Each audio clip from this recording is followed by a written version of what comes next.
This video is brought to you by the Ridge wallet. More on them later.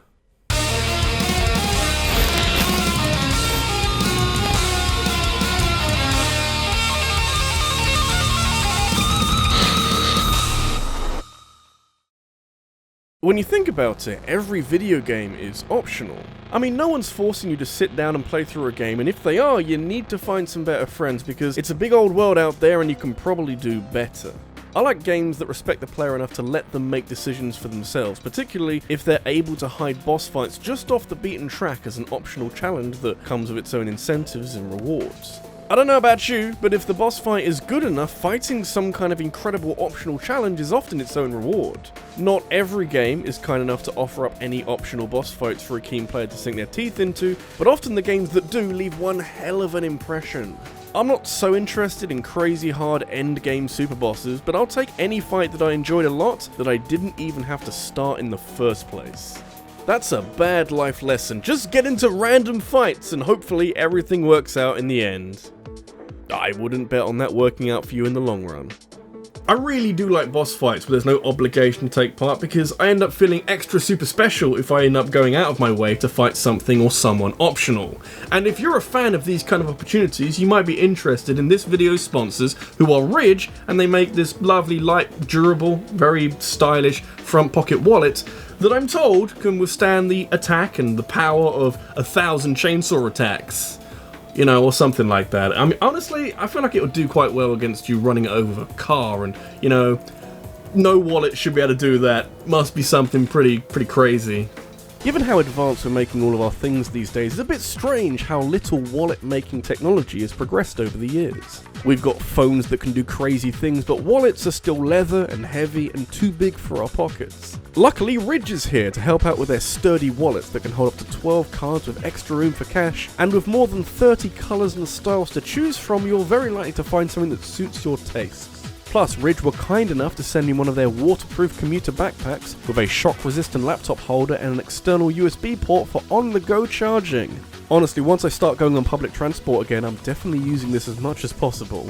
Ridge comes with a lifetime warranty, so you can buy one wallet for the rest of your life if you like, with a 45-day return window for a free refund if you're not such a fan. Get 10% off today with free worldwide shipping and returns by going to ridge.com/RabbidLuigi and using the code RabbidLuigi. It's time to move your wallet into the future. Okay then, let's talk about boss fights that just fucking don't matter at all.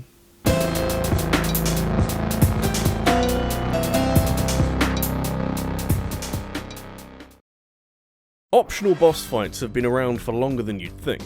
I couldn't tell you what the first game was to have any boss fights in it that weren't completely mandatory, but I remember Final Fantasy VII had the coloured weapons, and that was 23 years ago, so sometime near there, right?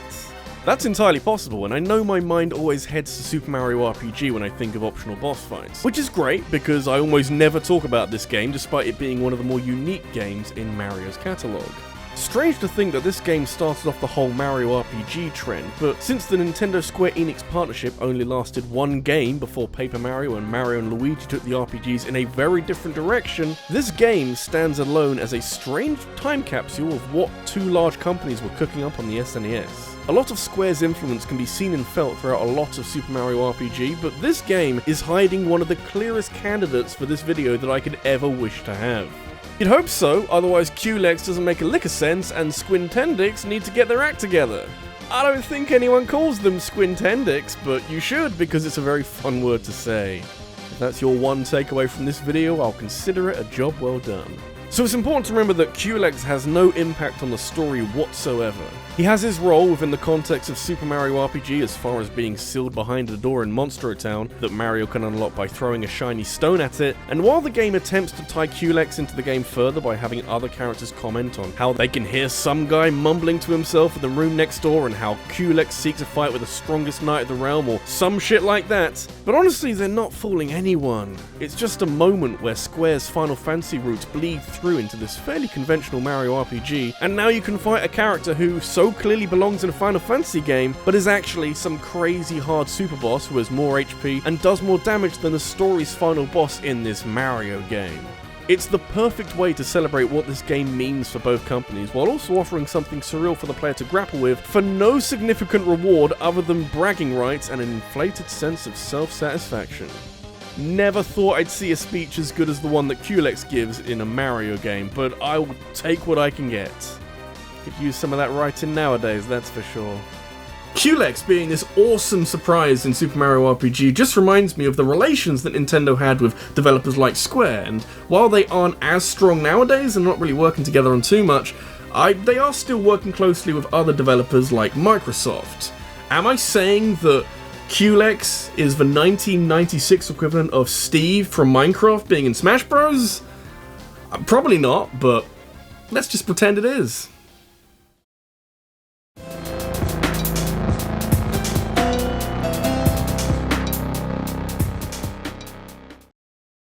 I was debating whether or not to include DLC in this video as where to draw the line on optional. Downloadable content is definitely an optional purchase, but once you've loaded it up and you're wading through DLC, can you really classify any of those boss fights as optional? Well, I hope so, because I'm including DLC anyway, because a lot of games save some of their best work for the post-launch content, and I'd be severely limiting my options if I didn't want to talk about it. Quite a lot of DLC adds a post-game to a title that either dropped the ball after the credits or straight up didn't have one, and Hollow Knight is firmly in the camp that decided to not have a post-game in favour of fixing everything with additional content packs. These are basically extra batches of DLC with a specific intention of cranking the difficulty up and throwing all sorts of extra boss fights at the player until they crack like an egg. When Hollow Knight stops pulling punches, all hell tends to break loose. The Grim Troop is where boys become men and men become slightly more broken men. You get no prizes for guessing what the main direction of this DLC is when you've got countless tricky areas and the path of pain hidden around a corner, just waiting for an unsuspecting player to get in too deep and slowly realise how unforgiving large parts of this content pack can be at times. It's only fitting then that this pack ends off with one of the most memorable and crushingly difficult fights in a game that is no walk in the park at the best of times, because holy hot damn does the Nightmare King Grim leave an impression. It's the dream boss equivalent of Troop Master Grim, who helps to frame the whole content pack, and so this fight acts as kind of a curtain call at the end of a very grueling set of stages as an optional final challenge to prove that you can defeat a harder version of an already pretty punishing boss fight. It's the path of pain in boss fight form, where mistakes are ruthlessly stamped out as you struggle to match Grim's ridiculous mobility and the fact that you don't get long to react to any of his attacks. It might take a few dozen attempts before you beat him, but this is kind of what I would want from the optional final boss to an optional DLC pack. If you've put all that effort in to get this far, you'd expect something special at the end, and thankfully, Nightmare King Grim is everything I can want and more. Is there anyone out there who hasn't played Hollow Knight yet? I'll even let you stop watching this video to fix that. Only this once though.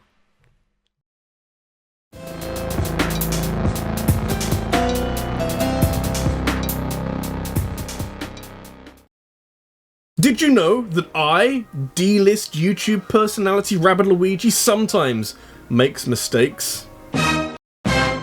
Yeah, I try to keep the errors down wherever possible because I have a lot of free time and I can spend it reading a lot of Wikipedia pages in order to make sure that every video has the sufficient amount of information in it and no crazy ridiculousness. But sometimes a few errors slip through the cracks and, you know, I've got to eat some humble pie and hold my hands up and say, yeah, got that one wrong, my bad.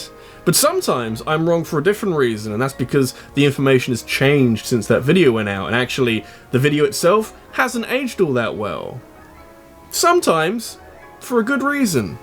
To be fair, when I made a video about bad post-games last year, I feel like I was right to talk about Kingdom Hearts 3 given the state of the game for large parts of 2019. This video is at least a little bit concerned with post-game content because that's where a lot of the optional stuff usually is, and with the Kingdom Hearts 3 of last year, the secret boss was a bit of a letdown among the illustrious company made up of post-game content from previous Kingdom Hearts games. This is a franchise that has had you fight Sephiroth and Lingering Will in the past, which are huge highlights in this franchise, so having to fight the Dark Inferno, where you just keep slashing the hell out of it until you run out of HP to whittle away, is really not that great. So yeah, comparatively disappointing, but earlier this year, Kingdom Hearts 3 dropped the Remind DLC, the first time that Kingdom Hearts has released any downloadable content, and I think it's safe to say at this point that it was worth doing. I was just thinking that this game needed more anime boyfriends. So are we all happy that Yozora could only exist as some kind of optional DLC? There's a lot to this that helps to elevate Kingdom Hearts 3 above a post-game that leaves a lot to be desired, and you'd be surprised how much you can improve things by making the boss more interesting to fight. A lot more aerial combat and a lot less brainless attacking until a number reaches 0, and hey, that makes a hell of a difference in the long run. That's how fucking easy it is. Yozora was hinted at earlier in the game as the main character in the fictional in-game video game Verum Rex that is advertised in Toy Box with the cast of Toy Story keeping you company. And while you get a few hints here and there about Yozora's role in this game, the DLC puts him front and center as a climactic optional battle that gives Sora more of an equal to go toe-to-toe with. There's more to this though, because Yozora looks like this because Tetsuya Nomura likes to remind people that he wasn't allowed to make Final Fantasy Versus 13 before it was reconstructed into what we now know, as a reminder that if you're enjoying this video and want to see more, make sure to subscribe and hit the bell for notifications of every new upload. Yozora is basically Noctis from Final Fantasy 15, but Nomura's version of him from when he was part of the project, and I can appreciate some reused ideas for the sake of slightly obvious metaphors. It's like a fun form of recycling.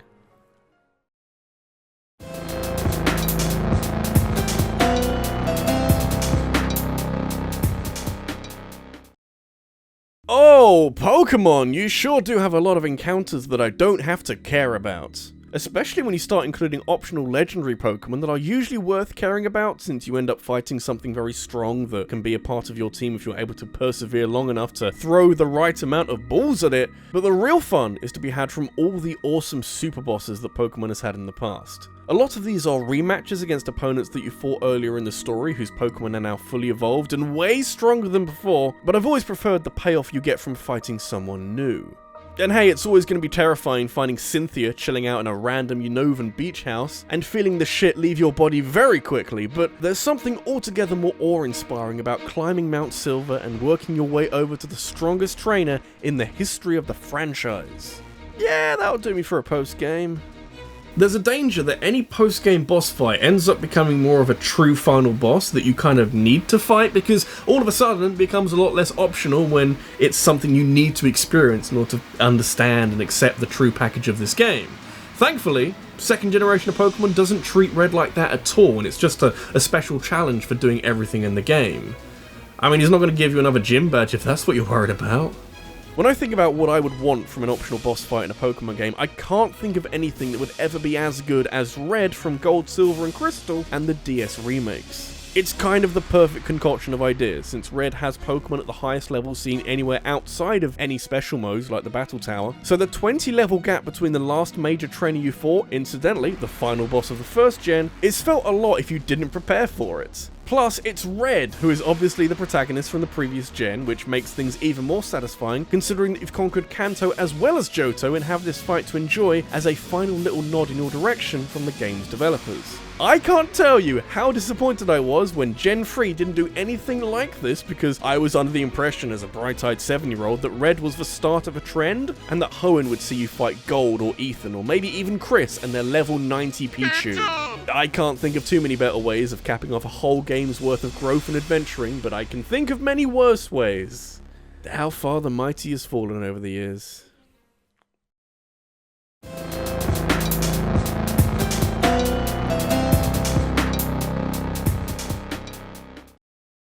I can't end this video without talking about Dark Souls. I just can't, because not only is that franchise full to the brim with outstanding boss fights leaking out of every crack and crevice, but also because of how the levels are designed, a lot of them are optional.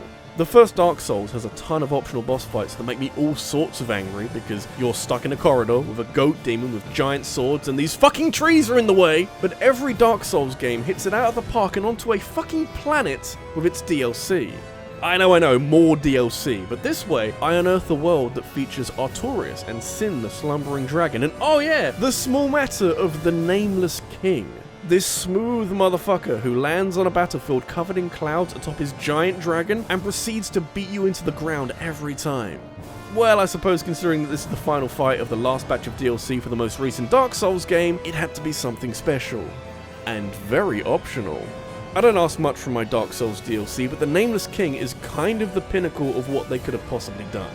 This is effectively the same idea as Nightmare King Grim, but with Dark Souls' love for spectacle and pizzazz. Because there's been lots of fights in the past with large godlike warriors and giant dragons that take up most of the screen, but the Nameless King, the absolute madman, is a combination of both of these, and I don't think I can accurately describe how daunting it is seeing him and his dragon friends sweep onto the battlefield. Having to fight both of them at the same time in the first form is kinda ridiculous, in the same way as Grim can often be in Hollow Knight, but the difference here is that once you've done enough damage, the Nameless King will climb off of his wounded dragon to put it out of its misery and absorb its power for a supercharged second form where he leaps around the screen like a Looney Tune and hits you for a massive amount of damage, potentially one-shotting on later playthroughs. This is exactly the kind of thing that I feel rewards the decision I took to buy this DLC in the first place, because this way I won't get frustrated by dying a bunch of times since the game isn't hiding any kind of significant ending behind the Nameless King. Your reward for beating this boss is to be able to say that you went up against one man and his dragon and put a sword through both of them. And to think I didn't have to do anything. This is just what I do for fun. This is RabbidLuigi, and you really can't overstate the significance of the Nameless King, because with the Dark Souls franchise as it exists right now, and ignoring any strange, little side options like Sekiro, this is the last boss fight in the entire franchise, and it needed to be big, it needed to be important and memorable for all the right reasons, and thankfully, it so is. It's honestly worth every second. Though, in some point in the future, I would like a new Dark Souls game. That bit is not optional.